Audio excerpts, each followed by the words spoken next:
Newsflash is brought to you by Franco Trading Enterprise. Still, fun papa fear. And the road tolls are coming back. How excited are you? Are you one for or you're against the road tolls? Let's hear your voice this morning. You can send your messages to us on 055-157-5757, 055-157-5757. This segment is proudly brought to you by Franco Trading Enterprise. Still, phone prepare for you. Whatever gadgets you're looking for, whether mobile phones, television sets, CCTV cameras, we say worry no more because we've got you covered. All you need to do is to pick the number displayed on the screen right now. So the number is about to be displayed. You pick the number and you get in touch with us. Now, do not go on Google to pick any number because the scammers are there. We don't want you to be scammed. It's a new year. And so pick the number you see right now, or to even make things very simple, why don't you go on Google app, the Play Store, and download Franco Trading app. Franco Trading app. It makes things very simple. So when you go on there, you download the app, you get everything that you want to purchase from there. And you make your order and we'll deliver it to you at your doorstep to make things very easy. For further inquiries, you can reach us on www.francotradingenterprise.com. Franco Trading Enterprise, still, phone papa pair fee. Now it's time for us to delve into the newspapers. But before then, let me walk you through our topics for this morning. Yesterday, there were 3 minister designates that actually had the opportunity to be vetted. Now, during this vetting, certain things were said, promises were made. Hopefully, it will be implemented. They said once they are sworn in as ministers, the things that they will do. Now, today, we want to take a look at what will happen in the Education Ministry, where Honorable Haruna Iddrisu has said that once he's inaugurated, what he will do is to make sure that the free first-year tertiary fees will be paid. And for those of you who have already paid your fees, he's going to make sure that it's refunded to you. But for professional studies, unfortunately, you don't qualify for that. So if you are probably in the medical field and all of that, no, you don't qualify. But for those in the regular ones, they do qualify for this free tertiary fees.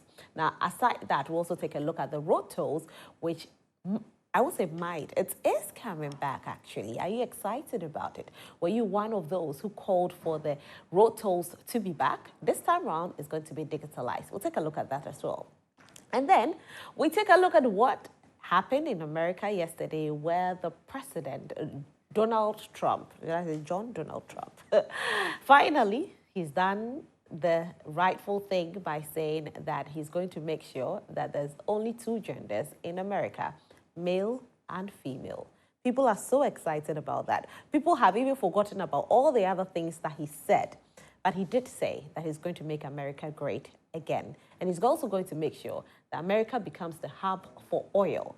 Hence, there's going to be a reduction in oil prices, meaning that fuel prices will definitely drop. And when it happens, you know what's happening in Ghana as well. We'll definitely see a decrease in fuel price, if only all those taxes, where it's termed nuisance taxes, will be scrapped for us to enjoy some amount of freedom. We'll be talking about all of that during this segment. I'm not here alone. I'm here with Honorable Timothy Awantim Atabuade, who is representing the NDC. Honorable, good morning. Good morning, Rosalind. How are you? I'm doing well. Great. And first time seeing you this year. Yes, since last year, we haven't seen ourselves. And let me say good morning to our viewers.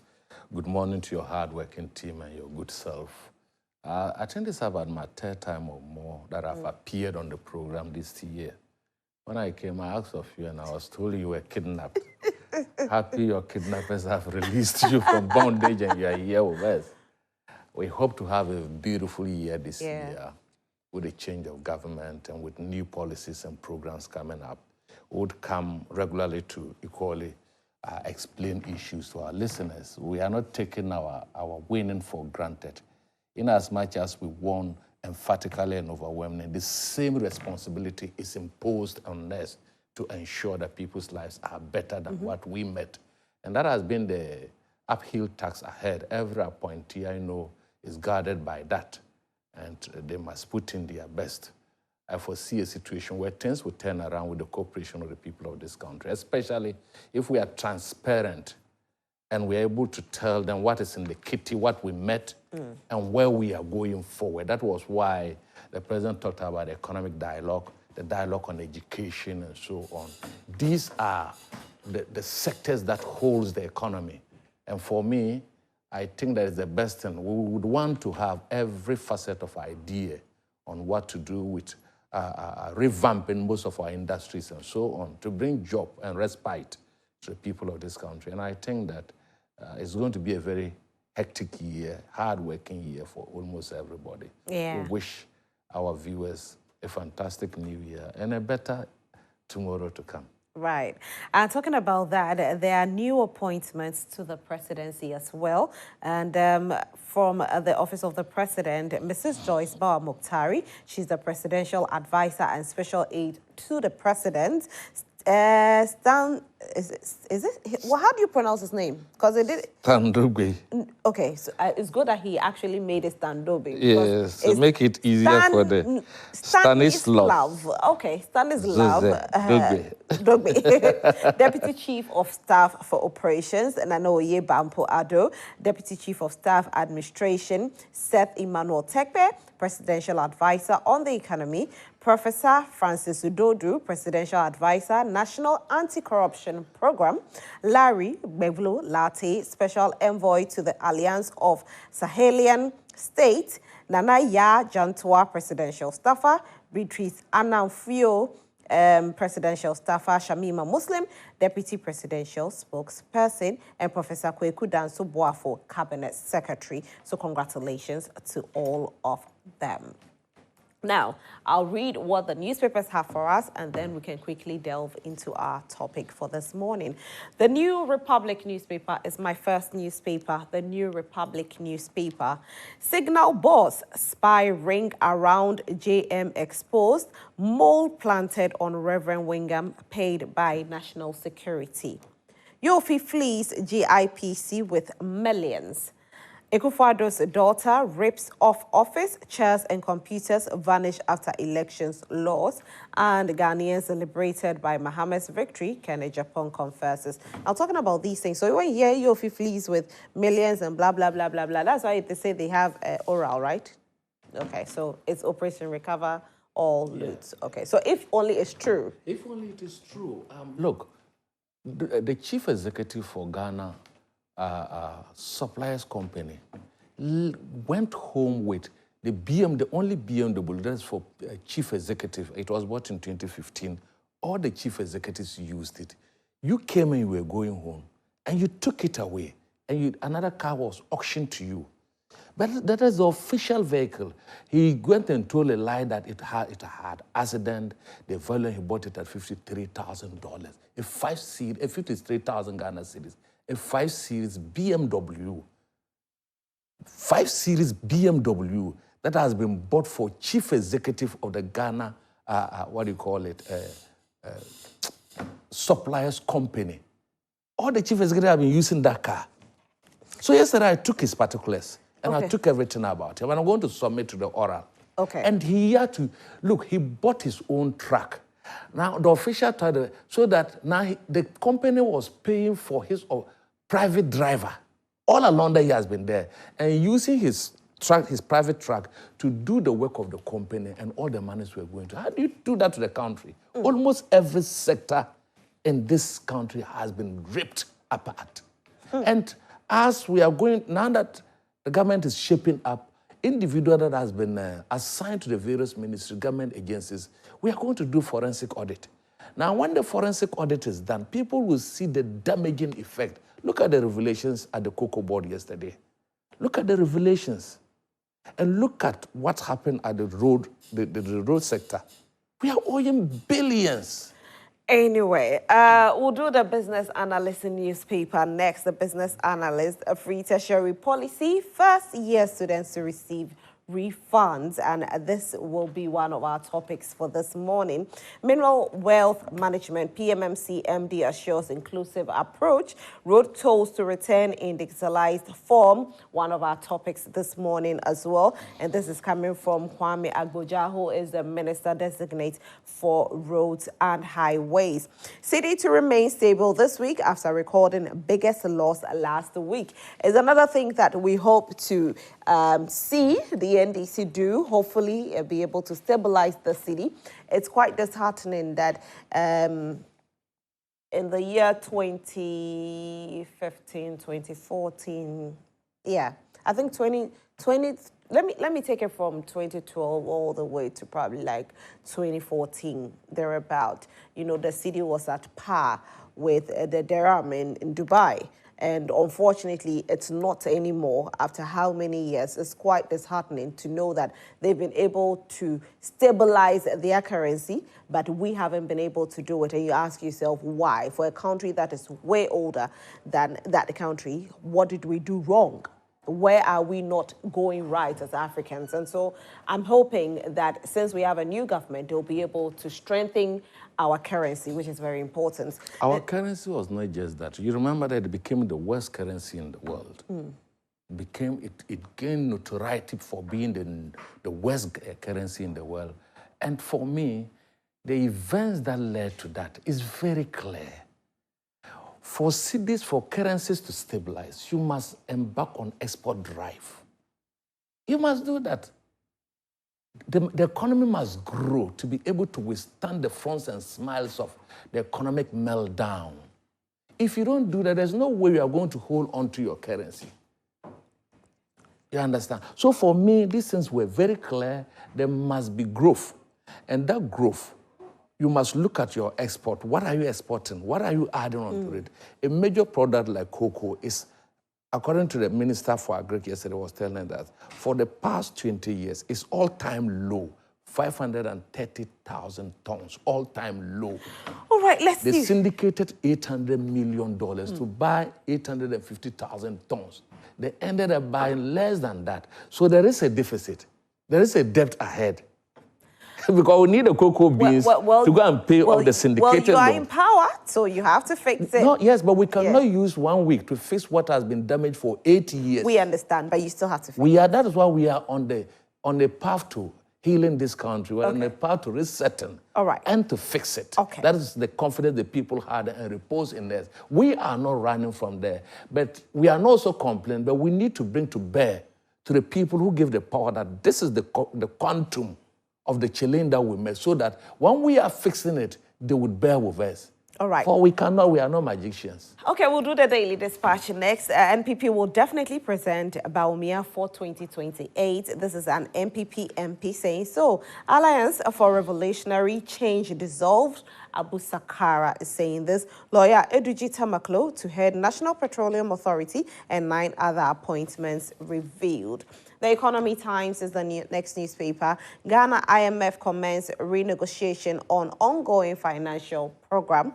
Ghana's economy to grow further amidst forex stability. This coming from Fish. And ECG privatization, a tough hurdle ahead for the Mahama government as opposition stifles. And the Ghanaian Times newspaper is the final newspaper. Road tolls to be reintroduced with digitized system, Agboja says. So Donald Trump sworn in as president, which we'll touch on briefly. And Ofankor in Sawam Road, travelers' headache. Seeing this road, it's not just the travelers. Even me, that I hardly use that road, is my headache. Because why? Why should taxpayers suffer in 2025? Really? Anyway, fire outbreak displaces dozens at Asukwari Mampong. What is happening with all these fire outbreaks in recent times? I pray that it stops. I don't know what's happening, but I just pray that something is done about it, or it stops, because it's not about even, sometimes you can prevent it, sometimes it just happens, and sometimes it can't be prevented. So we just pray that those that can be prevented, it's prevented, and those that cannot be prevented, God will stop it, intervene, and stop it. in his own way. Now, talking about that, let's take a look at what happened yesterday during the vetting of the Minister Designate for Education, Honorable Haruna Iddrisu. Now, one of the things that he did say was the free tertiary fees for first-year students. Now, talking about that, he says once he's sworn in, what he'll do is to make sure that it's paid for. Now, as he's doing this, if you are a student and you've already paid for your first-year tertiary, don't worry, he's going to make sure that it's refunded to you.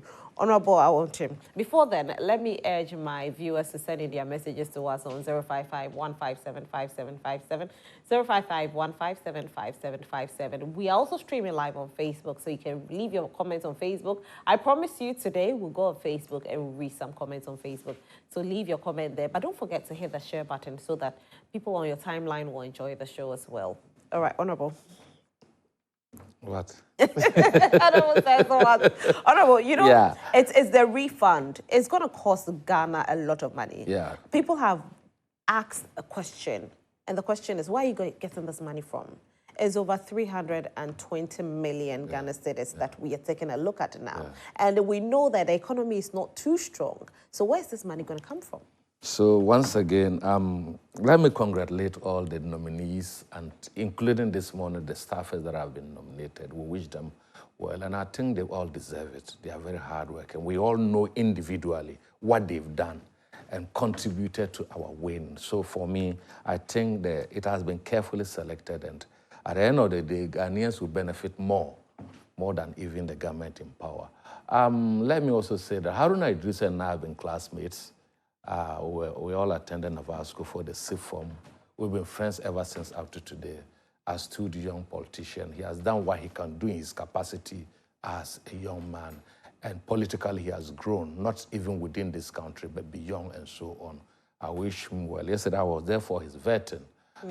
Oh, you went to support him? I went to support That's him. That's nice. Yeah. And Dr. Apak, too, the three of us are all mates. And so we know ourselves very long time. Dr. Apak, he's a cousin, a first cousin, and we used to stay together throughout.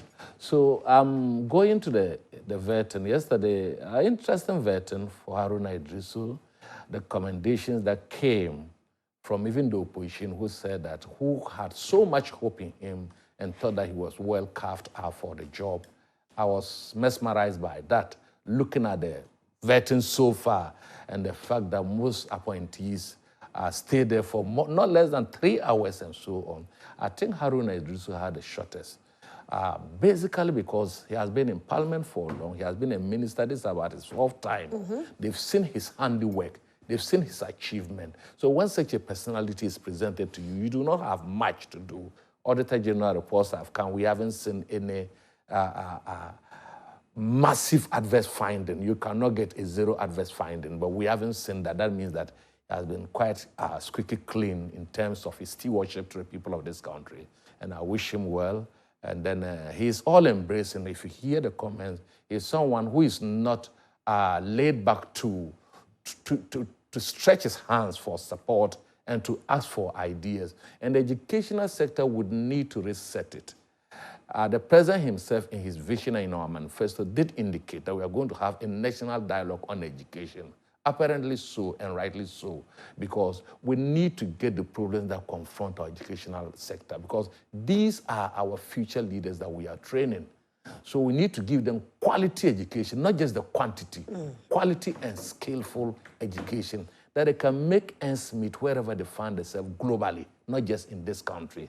Be it whether you are in the engineering, the sciences, the sociologies, even in the arts, wherever you find yourself, you'll be able to eke an income for yourself because you've been properly trained, you are well skilled in your job. We need to have a national dialogue. Not one fellow has a repository of knowledge to be able to confront the challenges of the education sector. Some of your leaders or some of your members who are in leadership have said that it mustn't be free for all. You know, if you're a parent and you can afford to pay, why don't you pay? Do you Certainly think it must be so. It must be so because, look, check this, even with the free, we were paying.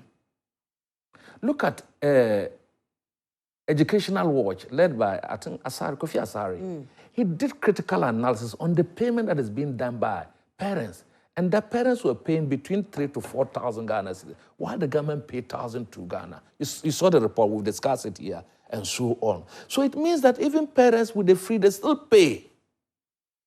No parent was left out in this equation of payment. My child just entered first year in the university. You understand? So I knew what I paid. Oh, the one that you said you used to send food to him in school? Yes. Okay. Oh, congratulations. I told you about that. Now listen to me carefully. It was the psychophancy and the hypocrisy and the fact that governments stifle information. Managers of the institution should have been allowed free communication to ventilate their grievances as to how the policy was going. By now, we would have had a very well and tested policy going forward. Look, it's like we're still in the incipient stage of the policy. No, any policy that is done across the globe must be tested. And when it's tested, the fallouts are what you use to fine-tune the policy for it to be the best. But information, if you were a headmaster or headmistress and you complain about the challenges, you were yanked out, embarrassed publicly, and so on. So everybody kept quiet. Parents in Parent-Teacher Association, we had an association, on the phones, on the WhatsApps, they were telling us to pay money or contribute. These were there, they were replete.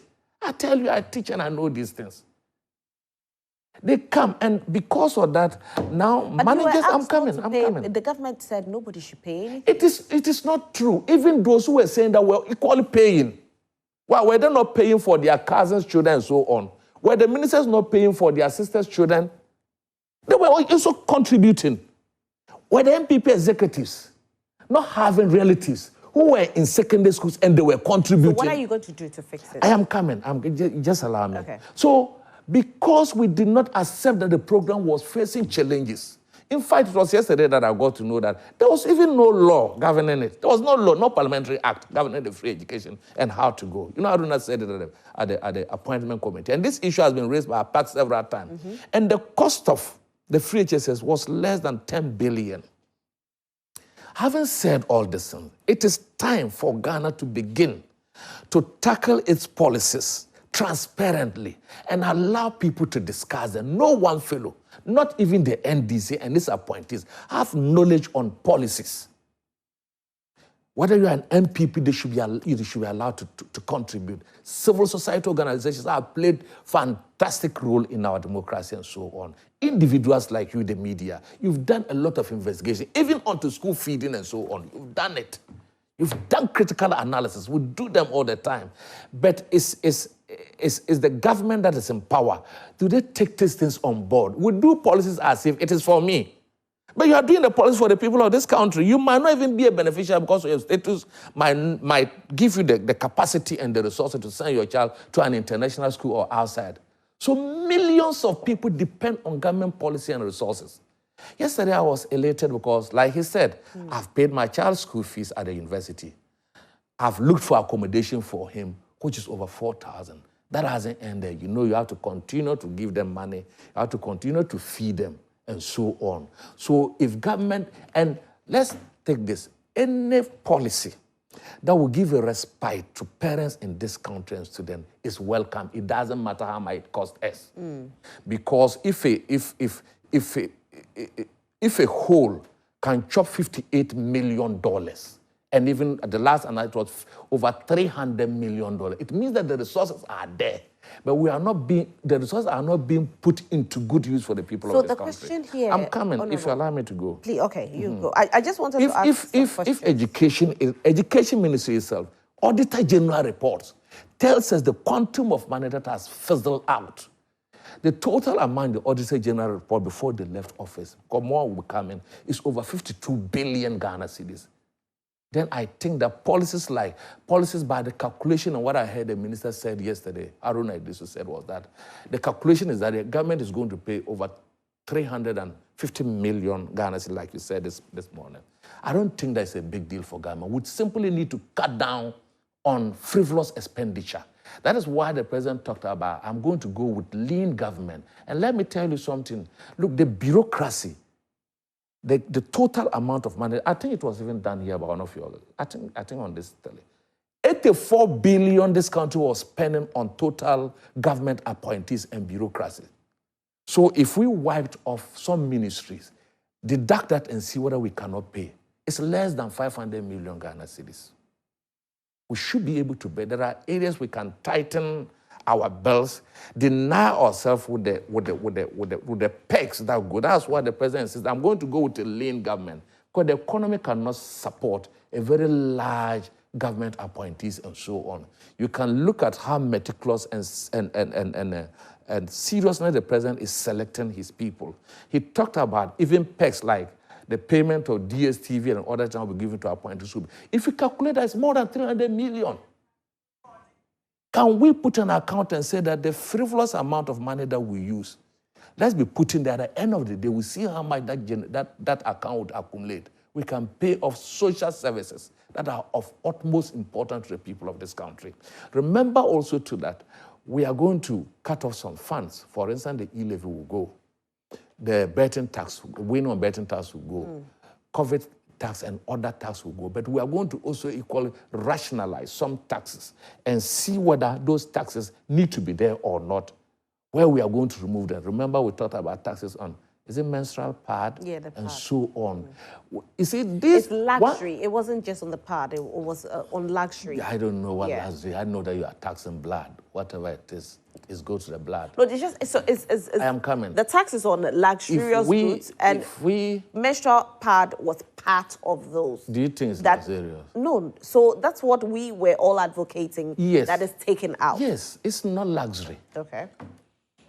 Is it luxury? No, it's not. It can never be luxury. Be hidden under someone's thighs and you cannot see. Luxury is supposed to show, like you are showing me luxury, this one, I can see. Now, when you hide it, Rosalyn, how am I going to see it? And I don't think it's luxury anyway. It was because government was bereft of ideas and wanted to tax every aspect of our life, even though they talked about production to replace taxation. They were giving us over 44 taxes and so on. So what I'm saying is that government knows that it will get the money. By our calculation, remember the one we're doing our manifesto, we didn't just come out with a policy. What we did was that we gave the policy to think tanks for people to do the calculation using the first year fees and do a juxtaposition with the number of students who will come.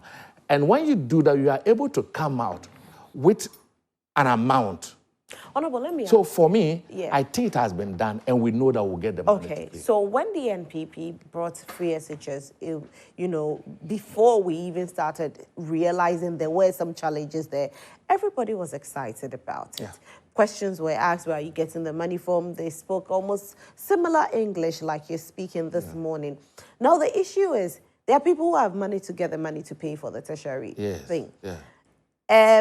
When you were in opposition, you did mention that if there are people who can afford the free SHS, why don't you let them afford it? Now, because it was costing Ghana so much. Now, if you look at this, there are people who can afford the free tertiary first year. Why don't you let them afford it? Why do you want to refund when we get them? There, every policy has its challenges at the teething stages. At the incipient stage of a policy, as you move forward, you may even have to get a fund to fund that. And even in that fund, probably you may then bring out those you think. There are a lot of people who can even pay for 10 extra, students for themselves if they want to be charitable and so on. This advocacy and this narrative that those who can pay is something you and I know. Ken Oforia talked about it. He said, someone like he, why should his children benefit from this and so on? It is all because of policy implementation and lapses. That's why I told her from the beginning. Look, there are a lot of people who send their children to, to private schools and so on. So it means that they can pay, but there are people who cannot pay. Let's accept that. Maybe first year this year, we may, if the total entrance to all the tertiary and public universities, let's take it is 10,000. Maybe next year we would have been able to have enough data on those who will be coming and we'll be able to identify this parent can do. Some parent might even come and say, look, I can take care of it. So there's a possibility. There's a possibility as move on. So that you'll be able to bring in more and even extend it because Paying first year, yes, it's often difficult for people to get their children into the first year because of challenges and accommodation and so on. Remember, I also said that we're going to enter into private partnership to ensure what we call every student with a bed, such a way that they'll build hostels, that the cost of those hostels will not be like the private ones that people cannot get to give them. We do not, as a country, must we allow our students to stay out of campus when the campuses have vast lands that can be developed. We are going to see more of those things. Now, probably some people might even would need sponsorship from level 100 to even level 400. But the policy as we move forward will enable them to identify such brilliant, needy children. Look, there's currently one of my son's first cousin is doing medicine at Cape Coast. In fact, the guy had A1s. He could not get medicine to do in tech because they had said that the guy must pay for, is it fee? What do you call them? Their fees? Their fees. The first year fee? Yes, all the years, medical fee paying. Yeah. And so he stayed and later on he got Cape Coast and went. Let me tell you something. This guy has been applying for Get Fund sponsorship. Up to today, as I talked with this morning, he never got it. He has to suffer. There's someone from Sanama, from a poor background.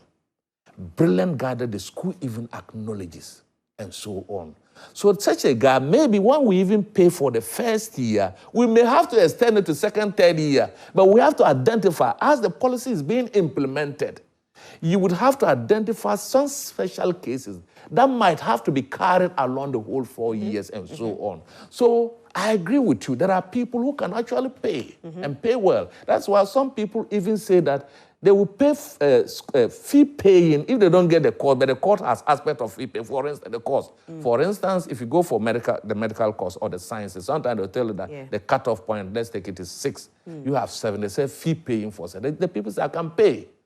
Or fee paying for 8. I can pay. People will even go beyond and say, I'll get my child a scholarship to go to Ukraine or other countries. So we can, as the policy begin to do, the only thing, let's be transparent about it. Let's open it for the people to discuss. When you do that, look, people themselves can say, I'll pay for my child. Use that money to pay for a poor man's child. Because in this country, we can identify poor people from the communities that would be. And that's why we have scholarships, right? The scholarships, you see, the scholarships are there, but they still have their challenges.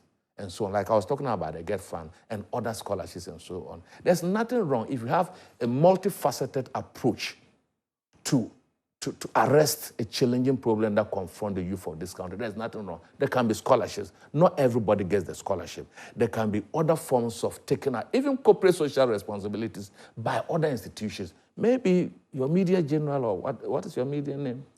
Multimedia. Multimedia can even take up students and pay. MT, and there are other various scholarships across the country. Even some universities do provide some scholarships to some students and so on. So, but you still need multifaceted approach to that. Government must take a chunk of it, because government is the biggest spender of public funds and so on. So they must take a chunk of it so that and allow the other institutions that can also come into. The only thing is that they should not overlap. Okay. So that when someone is being sponsored by multimedia, then behind the scenes, he's also taking government scholarship. I think it's double enjoyment. And for that, I think that we can sequester those. We can separate them, segregate them. When we do that, then we'll be able to, at the end of the day, look, it's going to help millions of parents. Well, it's a good initiative if done well. You can send your messages to us on 055-157-5757, 055-157-5757. We are also going to take messages on Facebook as we stream live there. Leave your comments there for us to read all your messages. If we have the messages, can I start reading some messages? I know some messages are already trickling in. And this segment is probably brought to you by Franco Trading Enterprise, still and still phone papa fee. So whatever gadget you're looking for, just make sure that you go to Franco Trading Enterprise. Okay, so a few messages. I'll start with this. It came in at 6:29. All right. And so this one says, is distance education pass off a refunded fees to first-year students? It's a very interesting question, isn't it? All right. So good morning, Roslyn. And we'll get to know about that probably soon. So maybe he's a distant, student, and he is trying to see if he can get refund for it. Good morning, Roslyn, and your panelists. May God bless President Donald Trump for supporting God creation. Indeed, there can only be two recognized gender with regards to the academic fee payment for public university students. All the courses, including medicine, engineering, should be included. So poor but brilliant students should not do professional courses like medicine and other courses. This wasn't the promise. 14 days after swearing in, and yet President Mahama hasn't been able to keep his promise by appointing all his cabinet ministers from Abdul Karim Zugulana Gushegu constituency. Okay, so were you supposed to have done all the appointment before 14 days? Yes, the president promised 14 days. But I think yesterday was the 14th day, well, yesterday was supposed to be the last day. The last day. So I suspect that he will release them either today, by midday, or tomorrow. Challenges could come up, notwithstanding the promise. Okay, right. But I think that the professionals, the courses, we have to take a second look at that as well. No, that's why I'm saying that there can be, there are a lot of young children who are very needy. I agree with you. Extremely brilliant. I agree with you. Fantastic. Yes. Yeah. And that is where we may even have to tweak the Get Fund. Remember that Haruna and I were part of the foundation of the Get Fund. We had to go to, that was the year that we had to go to tech to have the dialogue on it. I remember us at that time, the MPP was represented by J.H. Mensah. You remember J.H. Mensah? Then Guzitano's group came. Then Dr. Stephen Ayidi represented government. The Students' Union were all there. I was part of it. We went to tech at the time and talked about the concept. And when we came, the government took it on. But I believe that, like you said, there are a lot of people in the professional courses that we have to look at their cases. There's often window of opportunity for them. They can even petition or they bring their case to Get Fund. I know we're going to reset the Get Fund. Okay. But when we come to Get Fund, you see, we are going to reset it and let it focus on its core mandate and values. Okay, fantastic. I'm praying that my boss, Bernard Mona... It's a fantastic point you've noted. Right. I'm praying that my boss, Bernard Mona, will also be appointed. He has worked so hard for Mother Ghana, Kwesi Gambia. I'm so happy that the road tolls are coming back. Every part of the world, there's road toll. NPP really disappointed us. Kwesi from Gambia. All right. So Bernard has really worked hard. Let's see. Yeah. Good morning to everyone. So far, so good. His Excellency John Mahama has appointed a lot of Voltarians in his government. I want to appeal to them. They should also get jobs for the grassroots as well. Youth are very important for the nation. I salute Honorable Kwame Agboja for wonderful performance yesterday. Abochi Philip from Keta. Abochi Philip from Keta, I am hoping that you are qualified to do the work. We don't want a situation whereby you say, oh, job for grassroots, and you are not qualified. And just because you're a grassroots person, they should give you jobs. It's not going to happen like that anymore. They are learning from the guy who said he was selling phones in who is that? Circle here. When then they called him to come and then be national secretary. Double, you forgot Double. Oh, yeah, that Double said he was selling phones. You have to be qualified to get a job. No, but that's what Double said. So they are learning from Double. Good morning. This is Abdul Ganiu Mankarigu, Savannah region. I never knew that Nanaya Jantua is an NDC member. Now I can see that everybody is fighting for what she or he will benefit, but not the interests of our nation. Said Tekpe, advisor on economy, advisor on 24-hour economy. Will they be advising on a separate economy? Hey, JM.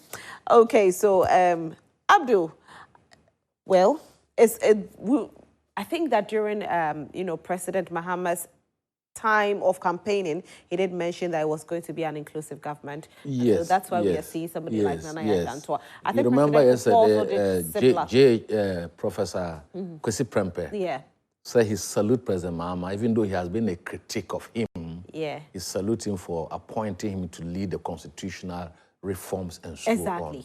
And all other, he even added the other members, so he was surprised that John Mahama brought them in. But it must be, what we've gotten to, it must be all inclusive. So that's why initially I told that wisdom, and for that matter, knowledge does not lie with one fellow. We need multifaceted approach to issues. As we sit today, where Ghana is, it must not be ruled on strictly partisan grounds. because the voter, they are gradually changing their mind from being too partisan to being Ghanaian now, if I may put it. All right. Good morning. I'm Eben from Kwabenya. Agenda Reset Ghana is on course, and we all need to reset our minds to fit into the system. President John Dramani Mahama must succeed for Ghana to gain its glory. So far, so good with the appointment. Greetings to Honorable Alec Blim. Okay. Alhaji Hamza from Pig Farm says, good morning, my dear Roslyn. Permit me to use your platform this morning to congratulate Honorable Haruna Iddrisu in his vetting yesterday. I have no doubt that he's going to make us proud. He's a man of wide range of experiences, and yesterday he demonstrated to show he is on top of issues. I wish him well, and we are so proud of him. My dear, burning of our markets in this country is becoming one too many, and the earlier government does something about it, the better. In my humble opinion, some scrupulous people are behind this just to make this government look bad. Now, if there are people behind it, I'm praying that they are arrested. They are arrested. Good morning, Roslyn. Kindly ask the NDC man you're talking about, Honorable Timothy Awantrim, in your studio to show us receipt of all payments he made for his ward during his SHS education in this free education era, and show same to the public. Stop the lies and fix the country if you think it's in a mess. Their actions now is a sign of an already failed government. Ike from Koforidua. Good morning, Madam Host. NDC and President Mahama should stop putting dust into the eyes of Ghanaians. Nanado and Dr. Baumia have done so well. History will be kind to them. NDC have criticized the policy in opposition. Now they are in government. They should fix it and stop the blame game. This is just the beginning. Traditional hall fees increase, yet you claim of payment of tertiary students. Time will definitely tell. Jessica Municipal Basai. Okay, Basai. Good morning, beautiful. We missed you and welcome back, Master Rahman. Master Rahman, thank you so much. I miss you too. Roslyn, when will you invite Brian Echampong to your show, so that I will ask him why he didn't stop Dr. Baumia from conceding defeat? Moat inside Asache. Oh, Moat. All right, so I'll read this and I'll go on Facebook. I'll come back to, WhatsApp messages soon. So this is my last message on WhatsApp, but I'll come back to it after a while. Good morning, beautiful Roslyn, your discerning panelists. I want to say that the issues related to the clash has been that what ex-President Nanado and his appointees have done in this country, and citizens are feeling better since they equally have rights to Ghana's resources while few use it for their selfish gain. So I urge the government to call out all stakeholders back to the drawing table to correct all the wrongs done by the NPP government. However, I support the president's release on the matter at hand that Anglo Gold Ashanti should take care of them, and those who lost their lives must be given befitting burial by AGA while investigation is ongoing. Finally, we all know that Galamsey is a canker, so everybody gets its adverse effects. So we must do our possible best to aid the government of the day to mitigate it, if not completely. NPP should disassociate the issue at hand with political change of power, but rather bring on board the solution to address the challenges associated with gold in Ghana. Baba Jabril, Guan constituency. All right, so let me go to Facebook and see what's on Facebook as well. All right, so then I'll come on Facebook. My Facebook viewers, please leave your comment there. I'll come there very soon. Let me read just two more from here, and then... Good morning, Madam Rose, and to your panelists, and congratulations to all appointees monitoring you live from Tamale. Thank you so much for watching us from Tamale. Osei Bonsu says, good morning, Roslyn. The ball is now in the court of the NDC. We expect nothing but results. The issue of let's have stakeholders discussion, in my opinion, is a plan to delay. Is to delay implementation of their policies. Remember, the first promise is missed. 14 days ministerial appointments. We are watching. All right, so we'll come back later and read some more messages. You can still leave your messages on there. You can leave it on Facebook, and you can leave them also right here on our show this morning. That is 055-157-5757, 055-157-5757. This segment is proudly brought to you by Franco Trading Enterprise, still and still phone papa fee. Now, yes. You see, the MPP people must know that we don't take lessons from them. Oh, you don't NDC will not take lessons from a failed government.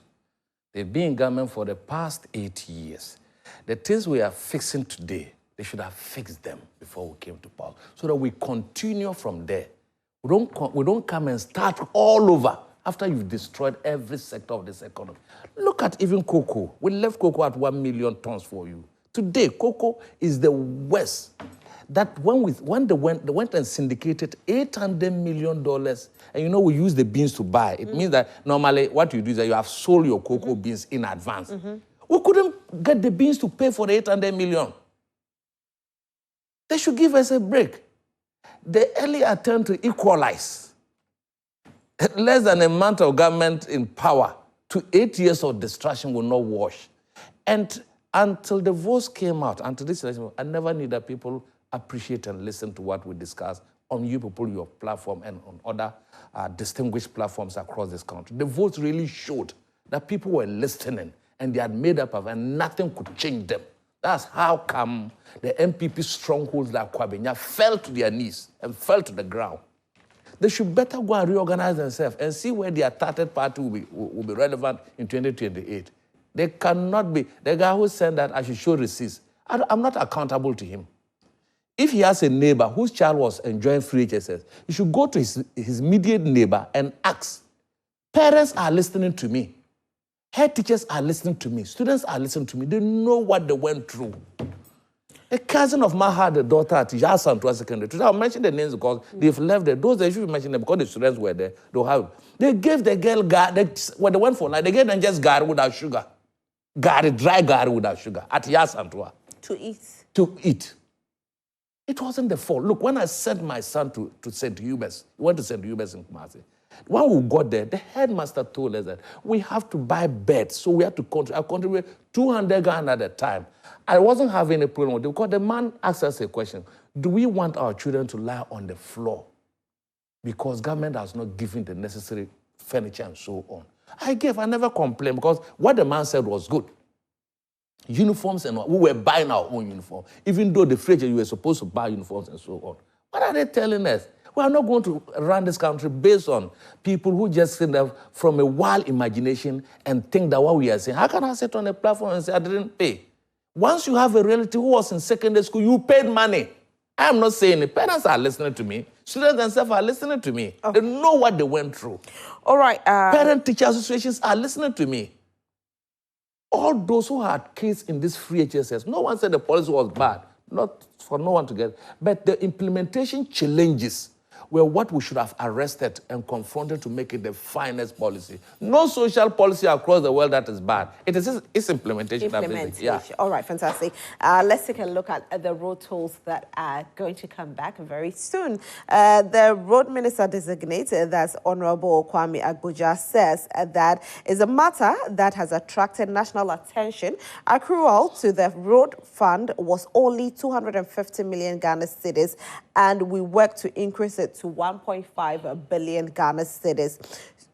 Today, it is over 2 billion Ghana cedis. So we cautioned the government against cancelling the road tolls, and we were surprised that they cancelled it. It was an act of illegality to cancel it, he stressed. And so he called it illegality because it was cancelled, and looking at the kind of monies they were making at that time, 2 billion Ghana cedis, of course, they didn't have to cancel it. But it's quite surprising, isn't it? Because I remember very well that when the road tolls were cancelled, some members of the NDC did say that it was a thing to do at that time. So why the turnaround? What happened? What happened? What happened where there's a sudden turnaround? You know, last week when I was here, I think KMJ brought the issue up and we discussed it. But let me come. You see, the road sector is choked with debt. We have said it time again. You remember the issue of the cocoa roads? How much they owe and so on. Yesterday, Agboja was saying they owe over 100 billion. Check this. In 2028, we owed about 130 million Ghana cedis. Interest on 130 million this year is 665 million. How are you going to explain that to your children? You own 2028, 130 million Ghana cedis. Then as at yesterday, the interest rate on 130 million is now 668 million, 65 million. How do you explain this to your constituents? Carelessness, recklessness. The road sector is owing so much billions. So what was the 1.1 trillion that the government got? What did they use it for? The revenue the total envelope of revenue that was accrued to government, the 1.1 trillion. What was it used for? That we own the road sector this.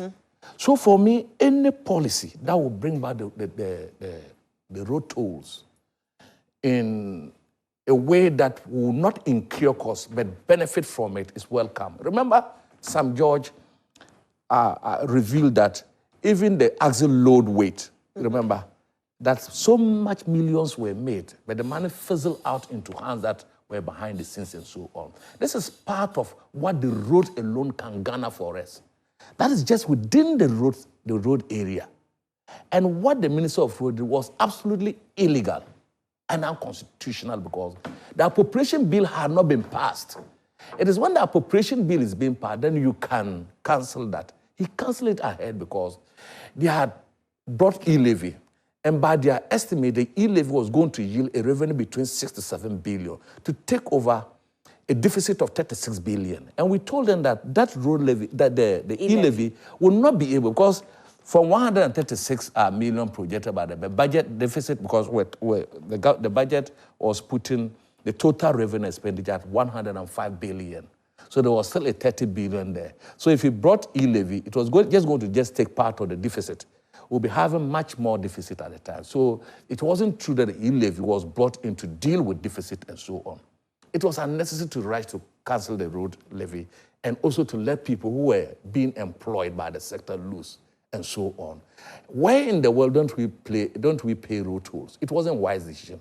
Again, you find out that transport owners across West Africa loaded their cars and double loaded them because we're not paying road tolls. And they were flying from here to Paga. I use the road very well. Look at how the road is damaged. They themselves were laughing at it and said, how? They were driving through. Did we come or did we go? And this was a time that we needed so much money. Remember, we needed the money. That was why government brought in the e-levy and other taxes in order to get more revenue to arrest the deficit and then to also use it for other development projects.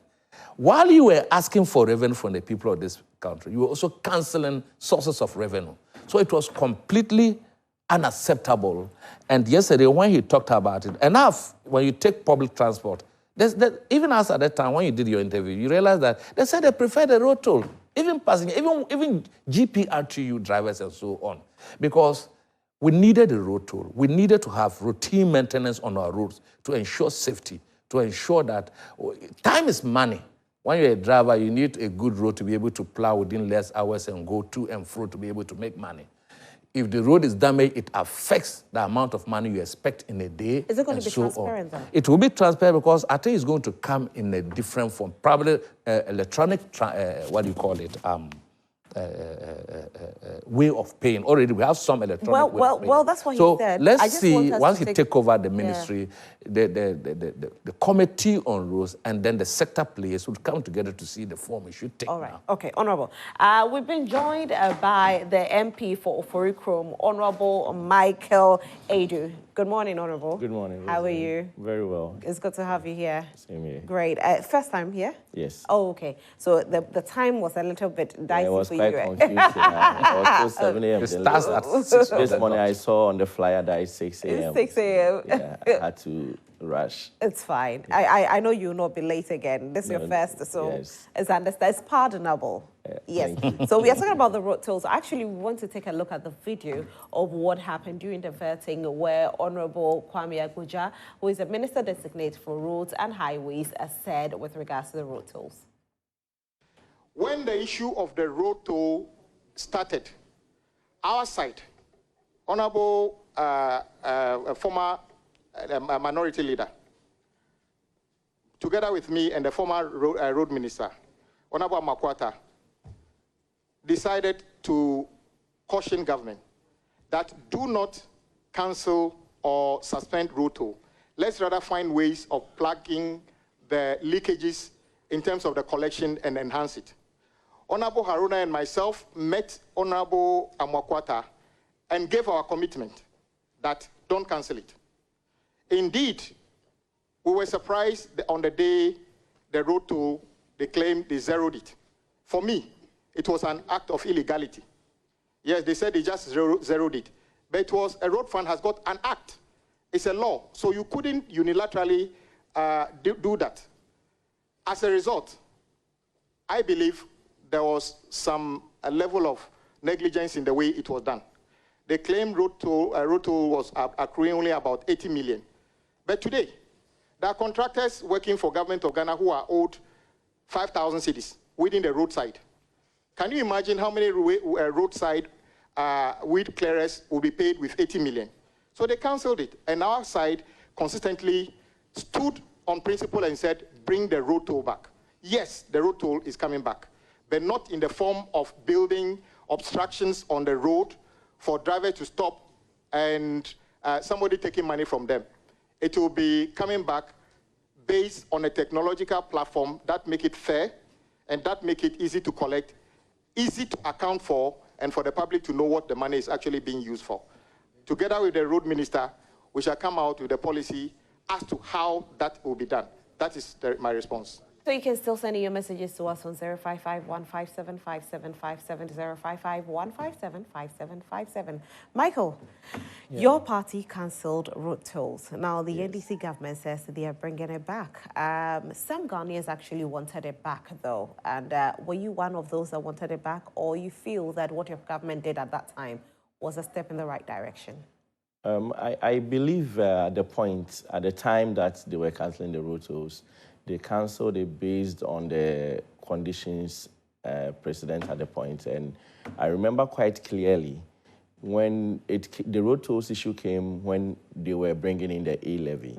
And they felt you are plucking one revenue and then another revenue is coming in. So they felt the E-levy was going to bring in the needed revenue that the government was going to use.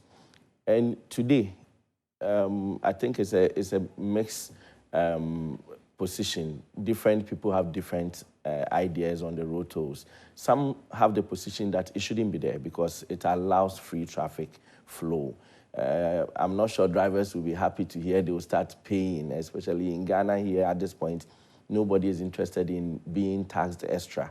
And quite clearly, listening to the nominee, the minister designate, I think one thing that he expressed that I am quite in support is the point that he made about digitalizing the road toll, where we do not need to employ people to sit there. Because if let's say, for instance, in the UK, there are places, even in Dubai, you don't need to let people sit there.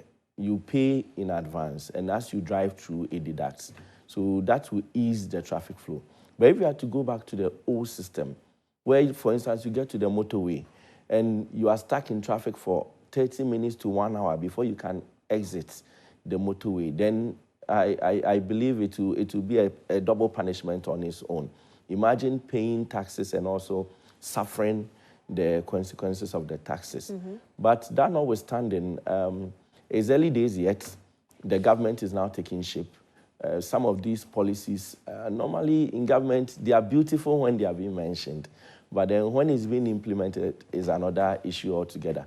So we would like to wait to see how it goes and how it's implemented. But do you think it will be a good implementation? For now, I can't tell. For now, I can't tell. For instance, looking at the passports at the airport, what's the name? The mechanism that they used for the e-gate, exactly. Looking at the e-gate service, it's a very good thing. You travel outside the country and other countries have it. Okay, but then on the very day that they were supposed to commission it, look at what happened. Look at the disaster that happened. So sometimes the idea may be perfect, but the implementation, you may have challenges. But what I've come to learn is that we need to give time to some of these things to see how it goes for now. Yes. So hopefully, when we give the time, it could work or it could not work. But they are going to cancel e-levy as well. So yes. So the important thing here is government needs revenue to perform. Government needs revenue to function. And this government, unfortunately, has said a lot of things. They've planned to pluck a lot of the revenue, close them. So what we are all waiting for is when you ask them where they are going to get the revenue from, because when you take from here, it affects another place. All they tell you is that they are going to manage things well. They are going to cut some wasteful expenditure and all that. So we are yet to see the first budget that will come to Parliament. The first budget will determine how they are going to rake in the revenue and how they are going to function as a government. That's why I don't want to be quick. So I want to hasten slowly in how we criticize some of these things and wait to see how things shape up from after the Minister for Finance has been approved and he's presented his first budget. All right, so that's one thing that we are all waiting for. Let's see if we have some messages. If you haven't sent your message yet, so you can still go ahead and send in your messages to us on 055-157-5757, 055-157-5757. So do we have some messages? Can I please read some messages from our viewers at home? You can also send your messages to us on Facebook. We're streaming live on Facebook, which is Joy Prime TV. So just go on there and watch us on, and make sure that you go ahead and you leave your comments on there. So this segment is proudly brought to you by Franco Trading Enterprise, Still and Still Phone Papa Perfie. Now, as we are speaking about the road tolls, I think that the transparency, Ghanaians feel each government that comes is not transparent enough. Now, they are telling us that they are going to be transparent. Do you think it's feasible? Your government was in power not too long ago. I think it's quite easier when you digitalize various platforms, because the reason why we feel there's no transparency is, as I sit here, the people who used to start at the tolls, we don't know how much they were raking, looking at the number of cars that passes through the various tolls on a daily. So we've gotten to the point where I feel we need to digitalize most of these services, so that the human contact is avoided as much as possible. And listening to Honorable Governor Abuja, he also mentioned that he has seen a lot of issues that he wants to address. I think he has quite knowledge in the industry, being in Parliament, being on various committees and all that. So I believe he understands what he wants to do, but like I said, we need to give him the benefit of the doubt for now, and then at the right time, we see how he pushes things. But then let me correct this. When I came, I listened to my honorable member saying that cocoa rows were in the tune of about 100 billion. Please, that's not accurate. It's not accurate. If you look at the 2023 audited report of Ghana Cocoa Board, in terms of contract assets, cocoa rows were in the tune of about 7 billion cedis. And that has to do with roads that are under construction. I can make the report available to you. Roads that are under construction and roads that are under rehabilitation. Because Cocoa Board had a concession agreement with the Ministry of Roads, where the Ministry of Roads pushed a couple of roads to Ghana Cocoa Board to fix for the country, because most of these roads in deplorable areas are roads that create access for cars to be able to bring our cocoa to the takeover centers and the ports. So that correction is needed, so that people don't sit out and think maybe the cocoa rows were about 100 billion. And most importantly, we must make this point firmly that cocoa rows, the amount involved is not just a one-time amount from 2017. It's amount that was passed over, some of the amount was passed over from 2014, 2015, 2016, and inherited. So all come together to make up that 7 billion amount in the audited report. All right. And I believe by the time the 2024 audited report comes out, the amount would have even reduced, because I'm privy to payments that have been done to some contractors. So definitely the cocoa road debt will even come down. All right. You see, Rosalie, just something. I didn't say the cocoa road sector owns 100 billion. Oh, but that was what I heard, that cocoa road debt is 100 billion. No. I said the total roads. Okay, that's well. And I only cited the cocoa sector because we had discussed it here more than enough. So I only cited that as okay. And you see, most of this debt came because of the fact that when the government came, you remember they said they were doing auditing on the roads. You remember the famous or the infamous $10 million audit road of the cocoa sector that we never had a report. We've discussed it here several times and so on. It increased. When the projects were stalled, now, for instance, the overflight from the Palace Mall across to East Legon, you know, when they came, the pillars were there, it was under construction. When they stalled the projects for the next 4 years, it doubled the amount. That explains why the road sector continued to accumulate so much debt. And when you listen to Kwame Agoja in front of that he said that the transition notes, the transition note that was where he was mentioning this. He even went ahead and said that the total number of roads constructed under this government was 673 kilometers, not the 11,000. And that these figures were from the transitional notes that were given to him. That was where he was quoting from before the appointment committee.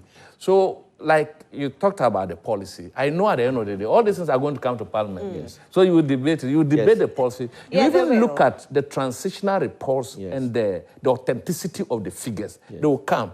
But like he said, these are early stages. These are policies that is being made. He talked about the road toll. It's going to come. And then you look at what form is it going to take. Who are the stakeholders? The people in charge of that. So it is early stage. We are going by what they said before the appointment committee, given the transitional notes that were given to them. It may even come that some of these, maybe in a rush, the figures overlapped or anything. But I think the real thing will come before Parliament. When you are even approving them, you know the report will come to Parliament for approval. And commentaries will come and we'll begin to know much more better than we know now. Okay, fantastic. So we'll also take a look at the latest appointments that have been made. Have you seen the appointment list? Not yet. Okay, so let me walk you through the appointments. It's a new appointment to the presidency. We have Mrs. Joyce Bawa-Mokhtari, who is a presidential advisor and also special aide to the president. Stan Dogbe, who is the deputy chief of staff for operations. Nana Oye Bampo-Addo, who is deputy chief of staff for administration. Seth Tekpe, who is presidential advisor on economy. Professor Francis Dodru, presidential advisor, National Anti-Corruption Program. Larry Beglo-Lati, special envoy to the Alliance of Sahelian States. Nanaya Jantua, presidential staffer. Beatrice Anamfio, presidential staffer. Shamima Muslim, a deputy presidential spokesperson. And Professor Kweku Danso Boafo, who is a cabinet secretary. So that's the list that has come out this morning. Hopefully, we'll get the rest of the list before the close of day today, because today is 15 days, and we were promised 14 days. Yes. Shaping government is not easy. Yeah, but I think they are way on course to form their government, and as a citizen, I'm anticipating that it will be done quicker as possible, so that the things that they promised Ghanaians, the social contract that they have with Ghanaians, can start effectively. I've seen some of the names. I'm just opening social media as you were mentioning them. Some of them have been in the system for quite a while. They've also worked with the president for quite some time now. So I believe, like I've said earlier, on other platforms, these are veterans, and they understand the game. They understand the political climate, and they should be able to pick off as soon as possible so that they can help. I think what the president is trying to do there, I'm seeing new faces.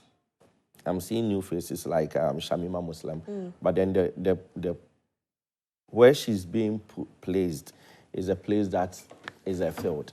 As a deputy presidential spokesperson, we know she's good at communication and all that, so it will help her in that field. Normally, people find it difficult when they are transitioning into political appointments, when they have no knowledge of the field. And I believe if she commits herself to the ethics and the standards that she knows already, it will help her in her position. And I've also seen Stan Dogbe.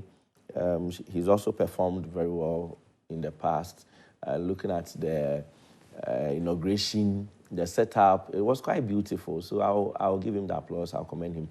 But then, most importantly, what we are looking for is that they put the government in shape as soon as possible so that Ghanaians can get the benefits from it. Yeah. Have you seen Nana Jantua in there? No. Oh, Nana Jantua is not in there. Is there number 8? No, that's between Sana and Few. Number 7. Yes. Oh, Nana Jantua is presidential staffer. Yes. Quite interesting. Very interesting. I've listened to her quite a number of times. I think she used to be with the PURC, and now she's a presidential staffer. I've seen from the past how presidential staffers used to be trolled in this country. People misunderstood their work, and people said all manner of things about them. But then I believe with her experience, we should be able to excel in her new field. So I'm wishing them well.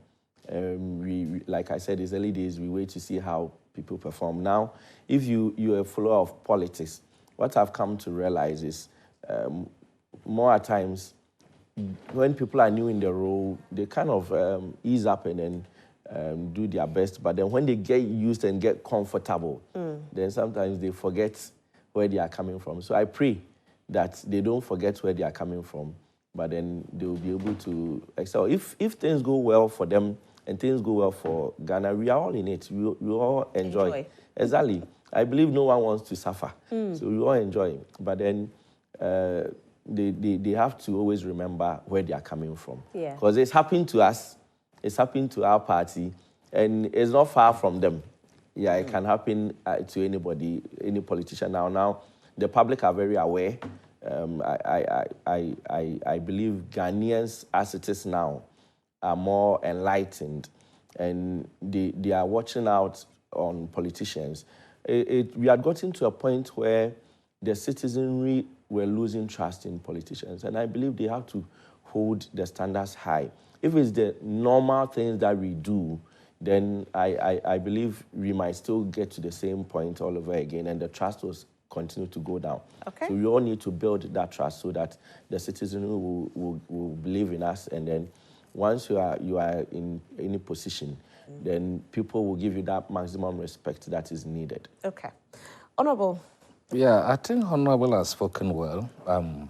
Looking at the list is 10 nominees for the presidential staffers. Interesting about this list is the gender equity there. Yeah. We have 5 women who have been appointed, and we have 5 men who have been appointed. We all know the dexterity of now, talking about that, I'll say that, Joyce Bawa Mokhtari is heavy on female inclusivity. Yes. So with regards to that, I'll say that probably she's even behind it, making sure that we see more female in there. Yes. So, yeah. Fantastic nominee, Miss Joyce Bawa Mokhtari. We all know her now. Her name has become a media icon in this country. He speaks well, with humility, with honesty and sincerity, looking at where he is. Other people like my brother would have taken it to all the arrogance that you can think about. But with this, he's still down to earth. He has time to explain things to people for their understanding. His choice of word, his language is apt, and I think that he's especially designed for this, especially being an advisor, a special aid to the president. He has worked with him. She has worked with him for a long time. So he knows what the president wants, what he doesn't want. He knows the president's demeanor. Yeah. I keep saying that, my brother, if I happen to be a presidential appointee, my conduct and attitude is a reflection of the appointer, of the one who appointed me. So it behoves of me to carry myself above reproach and ensure all humility to the people of this country. If I become arrogant, that is how they will read me into. For the names we have seen, these are people who have excelled in their various capacities and so on. Standogwe has been with the president, God knows when. He's someone who is good at his own professional standing in terms of his arrangement for the president. And so we all know that. Nanoye Bampo, you were talking about the gender issue. She was, interestingly, the minister for gender. Yes, she was. So you are getting seasoned gender advocates into this. For Setekpe, we know him. Professor Francis Dodo was one time the head of civil service. Is that right? I think I should be right. We know him. Bovlo Latte is special envoy to the alliance of Sahelian states. And the Sahelian states are Mali, Niger, and Burkina Faso. They call themselves a confederation. Because of, you remember, they've broken away from ECOWAS because they felt that ECOWAS did not treat them well. They didn't understand why it happened. So I wasn't surprised when we had our inauguration. And you had them coming in? Yes, you had the Burkina Faso leader coming because he doesn't really travel to most of these countries. So it's the beginning of trying to see how you can bring them back. And you need the experience of Govlulate, a colonel par excellence. He's also a lecturer at the Kofi Annan and so on. He really understands the dynamics and the nuances of these Sahelian states. He should be able to be a good enforcer and be a liaison between the John Mahama's administration and trying to bring them together. I think he's fine. Looking at Nana Ajantua, I think he's an astute communicator. He understands the practicality of policies and so on. Like he said, he has been at the PURC. He understands. He's generally knowledgeable. If you look at B, Anamfio too, you know her much more. He's a friend of the media. He speaks well. He's emphatic on his words. And for Shamima Muslim too, like he said, he's someone who is into communication. But I think what people don't know much is Professor Kweku Danso Boafo. Professor Kweku Danso Boafo was the chairman of the Manifesto Committee. Very astute professor. He was also an ambassador to Canada, a diplomat par excellence. So for me, I think that as a you need such a colossus to be part of your team at the press, especially the secretary to cabinet, so that they'll be able to put up, after every meeting, you'll be able to tease that issues of policies and issues that need immediate attention. You must have that experience to be able to be a cabinet secretary. And I think this is a master stroke, adding this already to what has happened. All his appointees for now, they are okay. But like my brother said, it is when you get used to the position that we can really examine your qualities and how you have brought to bear on the presidency and the people of this country. I often tell people that, you see, when you see people doing, is it wedding? What do you call it? Is it wedding? Wedding, marriage. That is not the beginning of the marriage. But people erroneously say that, oh, you see, the pomp and pageantry, it is when you stay together. You begin to give birth. You begin to know your weaknesses. And yet, in the midst of that weakness, you continue to stay together. That is the beginning of the marriage. It's not the sweetness of the pudding is in the eating. It's in the eating. Not the incipient stage where a lot of gaggers and disturb people in this country. It is about when you are together, then the going becomes tough. Yet you continue to be together until God do us part. Well, congratulations to all of them. So we congratulate all the appointees. We do. We pray for them. We hope that they'll bring their experiences to bear in their new positions with humility. With humility. Well, if you're not even humble, Ghanaians will chew you. They will chew. They will tear you apart. Like, politics is no more in the analog stage. It's not. Politics is not digital. It's very digital. So if you joke, Ghanaians will tear you apart. So they know it, especially some of them are old appointees. What also happened in America, where Donald Trump was sworn in yesterday as the president, the 47th president of the United States of America. He did say that he's going to make America great again.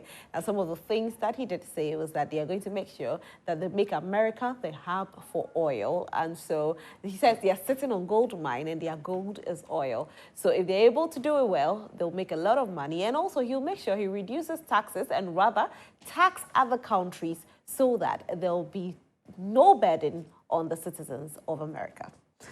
Michael. Yeah. I think the first important thing is Donald Trump's announcement on this whole brouhaha LGBTQ, that henceforth... Only two genders? Only two genders, male and female. And that is a bold statement. And that is also a position that I think his campaign used. And it also stems from his belief. You know, Trump is a character. From outside, the way he comes out loud and all that.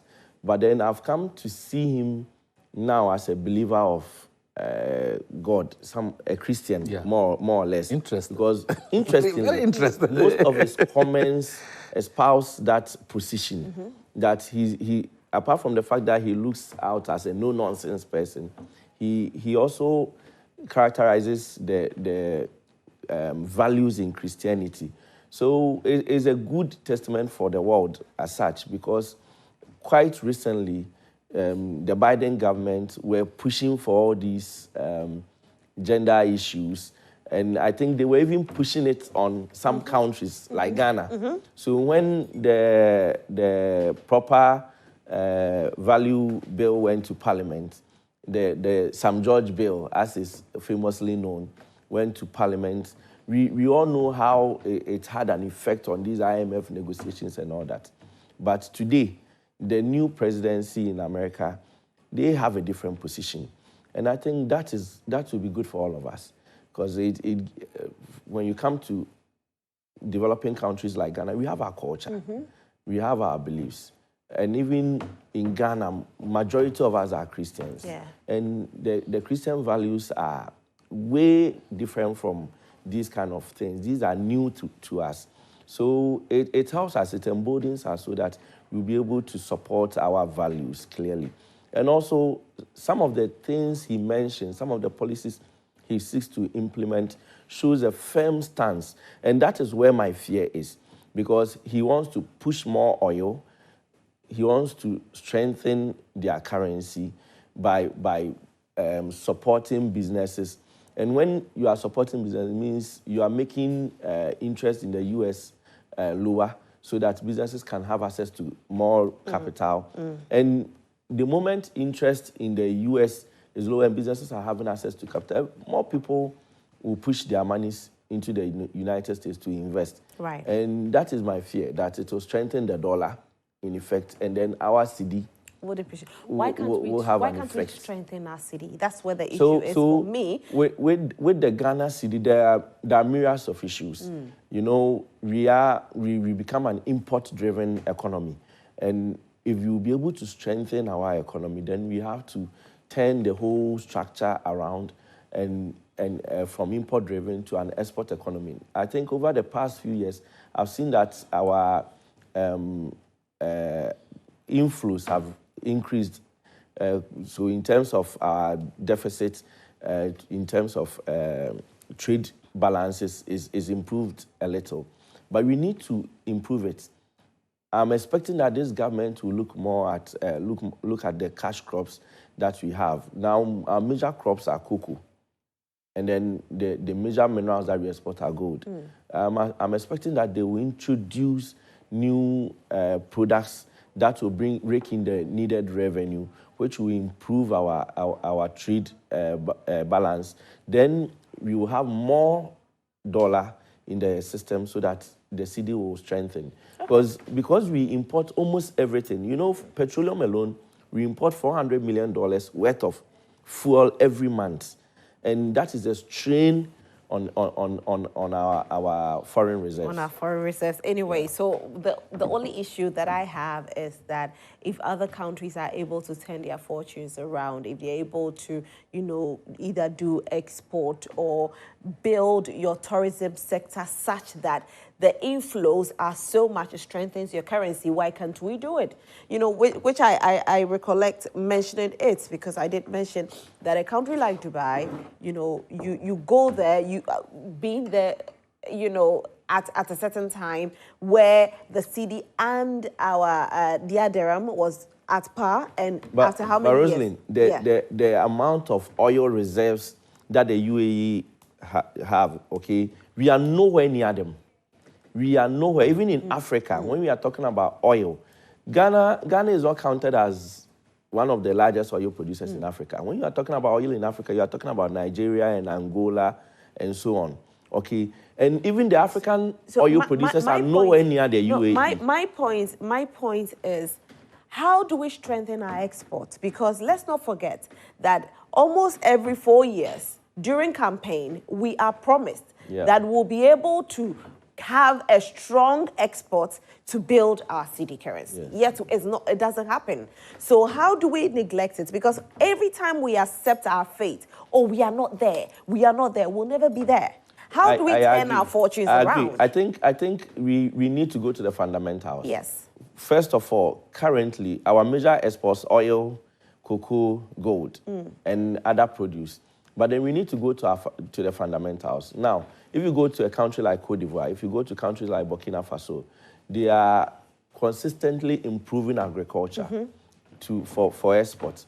But then when you come to Ghana, one of the key issues in Ghana is our land tenure system, how we own lands. So in these countries, the state has a lot of ownership on the lands. So the state can decide to give land banks to companies to establish commercial farms. The only reason why Ivory Coast is doing way better than us in terms of cocoa is because the state gives them lands and they do more commercial farming. But here in Ghana, lands are owned by individuals and families. That's where the issue is. Once we start from the fundamentals, we appropriate lands. Yes. I was listening to the minister designate for Agric when he was talking about establishing farms, crops that will help enhance our export. And then I think there was a question to him about how he was going to get the lands. And he said they'll start working on it to identify land banks where it's very important that we look at it. If he's able to do it, excellent. And I think that the past minister, our Honorable Brian Champon, tried that effort to get land so that people will, they're planting for food and jobs too. People will get access to the land to start their farming and all that. These are fundamentals that we need to strengthen. And then when we have gotten that, we have passed that stage, then we then start to look at other sectors of the economy, how we build it. Like you spoke about tourism. Our government introduced the year of return. It's my expectation. Now I've seen that even Nigeria is trying to copy the year of return. Yeah, they're taking it away. Yes, they are taking it away. So it's my expectation that this government will build upon it and then even bring something unique that will be a selling point for Ghana. Okay. Honorable. Yes, well spoken. I think the young man, when you continue like this, you go places. Don't come and join those who make noise. Well spoken. All right, it depends on what you bring. Yeah, no matter what I bring, you have a communication. Yes. But like he talked about Trump, you see, we from Africa, he also talked about the immigration policies, how he was going to tighten it and so on. His rhetorics and even the reality is that he said, make America great and strong. That is why when you see the American president, they are much more concentrating in their economy and the welfare of their people. That's one. Two, so where even a state business wants to go wrong and they feel that the government can come in, they will do that. That's what I was telling about the financial crisis that hit the America during the Obama's time, Morgan Stanley, Chase Manhattan, Citibank, and so on. Obama printed over $15 trillion into to revamp that because they knew how much, that without the financial capital of the USA, capital democracy is gone. That is what is withholding them and so on. So they were putting, and recently we're talking about selling their steel industry. And they said, no, it's a state asset. We're not going to allow the steel industry to be sold. Recently, you heard about a U.S. senator talking about the fact that Ghana owns U.S. business people and that of Canada. Yes, so they said they should have to pay them. for... You see, when they say these things, you think it's something is big. They are talking about the interest of the American people and their businesses. So if we don't pay them, they have a diplomatic way of stifling some of the issues that... And Trump has it, it's like my brother said, people have gotten out to realize that he's even more a Christian than we those who go to church and so on. He said he was going to distribute Bibles and so. Thanks to the Lord Jesus Christ for bringing someone into the... But you see, he also talked about homosexuality that has become an issue. But let me put these two things on record. That people often think that the Western world are so much as receptive to homosexuality. It's not true. History has shown that. There's one guy called Alan Turing. Alan Turing was a mathematician, a philosopher, a computer scientist, an artificial intelligence guy. He was the one who broke Hitler's code during the Second World War. When the Second World War was coming, what happened was that Hitler and his people keep bombarding. He had a code. No one could break it. When this man broke it, later on, awards were given to him. But you know what killed him? He was being charged for homosexuality despite his contribution to the people of Britain. And you know this Apple phone. Have you seen the Apple phone? You see the apple that is on it. You know the history of that apple, where it is someone has beaten it. It was Alan Turing's teeth. What happened was that when he was incarcerated, and the issue of homosexual came in, and he thought that it was going to be embarrassing. Do you know what he did? He made them to bring apple. Then he injected it with cyanide because of the embarrassment, and bit it and threw it away. That is what Apple has used as the symbol for that. You understand? When you look at the homosexual issues in America, you know the American Congress rejected it. It was Obama that went to use executive, instrument and signed it. The U.S. Congress rejected it. Coming back to home about our export drive, you know, last year, last year, 2023, non-traditional export yielded this country $4 billion. Listen to me. Non-traditional export. What it means is that our oil, our cocoa put together could not get that revenue for this country.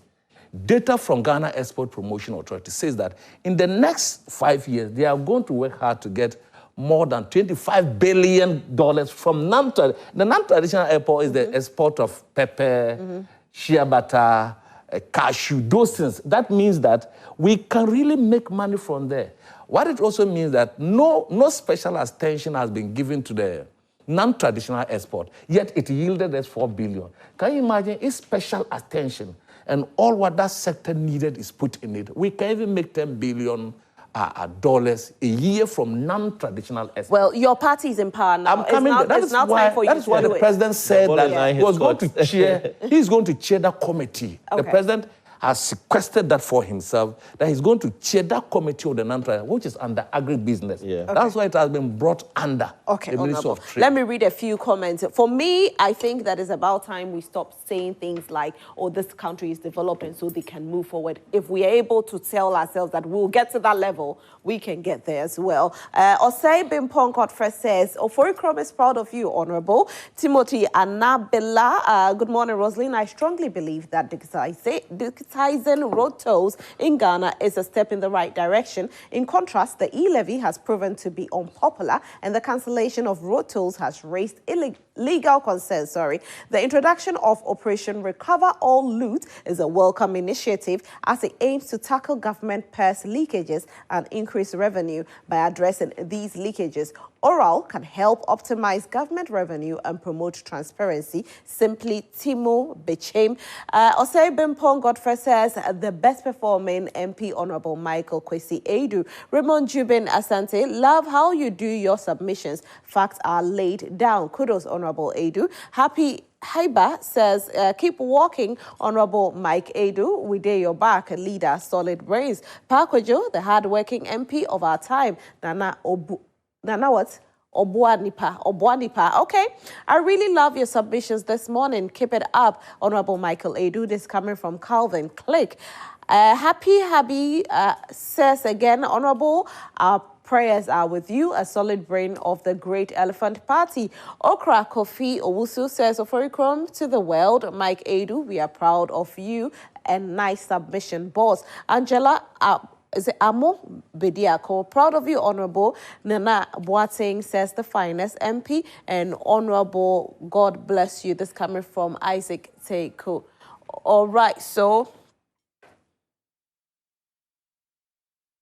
I go on to WhatsApp now and I read a few messages. Good morning, Joy Prime. It's too early to shower praises on Honorable Haruna Iddrisu since he's going into uncharted waters. Professor Alabi is the best choice for the sector as he's a seasoned educationist with proven track record in school management. Again, this sector is replete with conservatives who are more comfortable with peers like Professor Opoku Ajuman and Professor Yanka, who are seen as role models to students and tutors alike. Besides, this sector is hostile to outsiders like Mr. Okujeto as a minister for the tertiary in 2013. GS is not a place for laymen or uneducated politicians. Who is the uneducated politician, boss? Boss, this one, dear, I'm sorry, because you can't, I won't even continue reading. Good morning, Roslyn. I strongly believe that digitizing road tolls in Ghana is a step in the right direction. In contrast, the e-levy has proven to be unpopular, and the cancellation of road tolls has raised, I think I've read this one already on Facebook. Thank you so much for sending it on Facebook. I'm very grateful. Good morning to you and to your guests. Congratulations to all those who are lucky and have been appointed for the position to the public services. We pray they should work hard to serve Mother Ghana. I am being prayerfully to JDM and his family that they also get work to serve Mother Ghana when 24-hour economy starts. All NDC executives should kindly take my number. Albert, I'll give you, thank you. Albert just shot his shot. This is all that I'll read for this morning. He says, make sure you give him a job. If you don't give him, he's not going to take it lightly at all. Anyway, gentlemen, thank you so much for making time this morning and being here. We'll definitely have you again, hopefully, next week, and we do it again.